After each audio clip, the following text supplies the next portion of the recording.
नमस्कार दोस्तों, स्वागत है आपका आपके अपने YouTube channel Khan learning class में। आज के इस वीडियो में हम सेकंड टीचिंग मैगजीन्स हमने पिछली वीडियो में पढ़ लिया था। आज की इस वीडियो में हम थर्ड टीचिंग मैगजीन्स के बारे में अध्ययन करेंगे, तो एंड तक बने रहिए हमारे साथ इस वीडियो में। आइए वीडियो शुरू करते हैं। थर्ड हमारा टीचिंग मैगजीन से मूर्त से अमूर्त की ओर, इसे स्थूल से सूक्ष्म की ओर भी कहा जाता है। तो इसकी डेफिनेशन देखते हैं हम। इस सूत्र को स्थूल से सूक्ष्म की ओर भी कहा जाता है, मतलब मूर्त से अमूर्त की ओर, प्रत्यक्ष से अप्रत्यक्ष की ओर। जो स्थूल मतलब क्या होता है, बड़ा, और सूक्ष्म मतलब होता है छोटा। तो इसे ये भी कहा जाता है जो वस्तु बच्चे के सामने है, प्रत्यक्ष है, जिसे वो देख सकता है, छू सकता है, यानी प्रत्यक्ष वस्तु को अच्छे से समझता है। जो वस्तु अमूर्त या अप्रत्यक्ष है उसे सीखने में कठिनाई का अनुभव करते हैं बच्चे।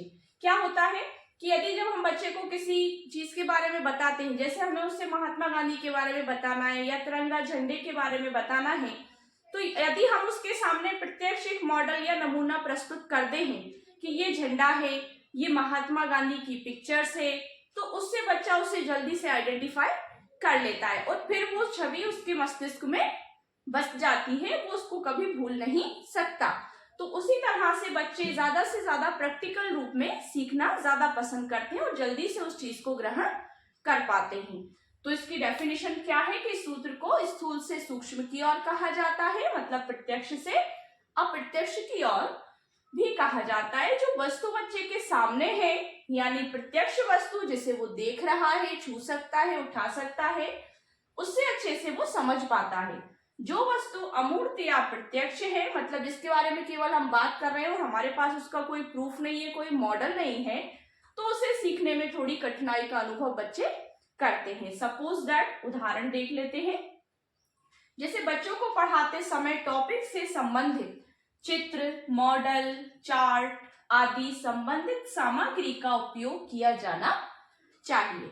जैसे हमें बच्चे को मान लीजिए अल्फाबेट सिखाना है, ABCD सिखाना है, तो अल्फाबेट रिलेटेड भी हमारे पास टीचिंग लर्निंग मटेरियल्स में सामग्री बहुत सारी होती हैं।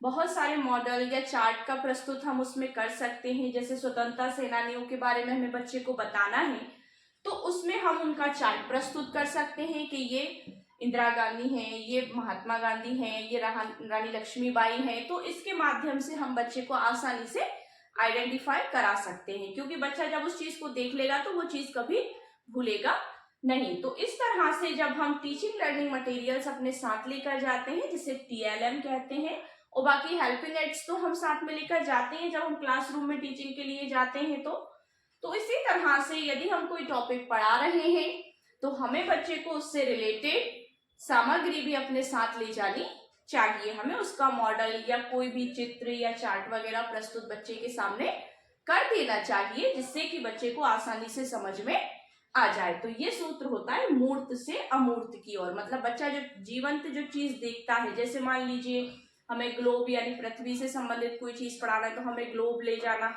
चाहिए, ठीक है। उससे रिलेटेड उसमें भाग को दिखाना चाहिए कि ये पानी वाला भाग है, इस धुरी पर इस तरह से अपनी पृथ्वी घूमती है।